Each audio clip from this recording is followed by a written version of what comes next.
Zach LaVine, for a couple reasons here. One, we learned that he's going to be sidelined for at least a week here with right foot soreness. I guess he exited that blowout loss against the Celtics on Tuesday, so they're now saying something wrong with the foot. We're going to keep him out. So what, of course, happens when he misses a couple games? The Bulls are back, baby. The Bulls go out. They pick up 2 quality wins at home over the Bucks and then the Pelicans. Again, without Zach LaVine, Kobe White was pretty special in both games. Scored 23 in the overtime win against the Bucks, hit some big shots, and then 31, 9, and 6 against the Pelicans on Saturday. But then, to double down on Zach LaVine here, Woj reported over the weekend that the Bulls have found the trade market for Zach LaVine to be tepid. It's like a cold tea here.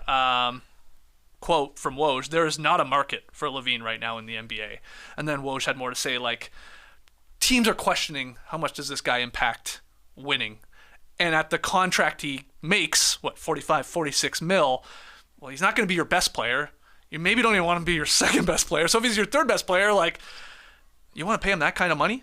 And if he's not having that much of an impact on winning, and this is where the situation arises of, like, how easy is he going to be to trade? So I'm interested to hear your thoughts, TK, on me giving Zach LaVine a loser of the weekend and just how they've looked without him and where the team goes from here. Well, the Bulls have had 32 assists in back-to-back games. Their first winning streak of the season. I don't remember what Matt called 2 games in a row, but the Bulls won 2 games in a row, so that's a streak right now. My dad's take was that they're playing people who want to play. And that's what it looks like. Patrick Williams throwing down dunks at the end of these games. Kobe White looking okay. A 10-assist game from DeMar DeRozan as well. It wouldn't be totally surprising to me if we've seen LaVine play his last game as a Bull. December 15th is coming soon, so it's like a week after they said LaVine would be reevaluated. I can see that being the case, and I can also see the trade market being tepid because nobody's available to be traded until December 15th. I also feel like the Bulls aren't a very leaky organization, so this is more coming from other teams who are trying to drive down the price. Yeah. What do you think? Think that makes sense? Absolutely. I like the word tepid. Also, I think the old term for 2 wins straight was patch. A patch? Oh, yeah. Patch. Or a winning patch? What a weird word that is.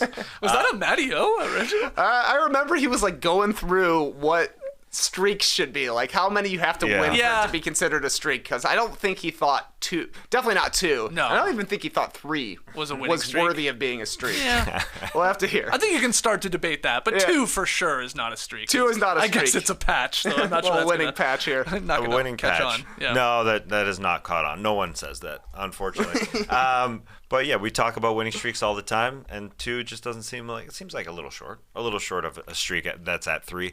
It's interesting with Zach LaVine because he doesn't look like the player that signed a long-term contract with the Bulls. He hasn't looked like he wants to be there. Mm-hmm. That's totally clear. And when you make 40, 43, 45, 48 over the next 4 years, that means the other teams have to want to give up something because the numbers have to match somewhat. So you've got to at least trade 30 million plus draft picks. So the Bulls have to be willing to take on somebody.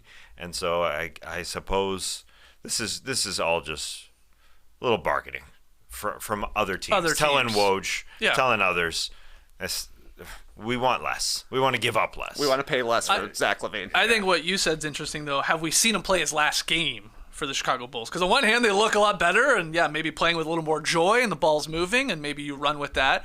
But then the flip side is, if the market is tepid and no one's all that interested, do you want to try and build up his trade value a little bit more? Or could it make it worse with him playing? I'm not sure. So I find that part fascinating. Like, do you want to get him back out there and have let Zach LaVine pop off for a good 35, 40-point game here in the coming weeks, and then maybe that helps, get another pick or another young player or whatever? Or do you just say, you know what? People know what they're getting with Zach LaVine. They know he's a scorer first, and he is an elite scorer when healthy and all that.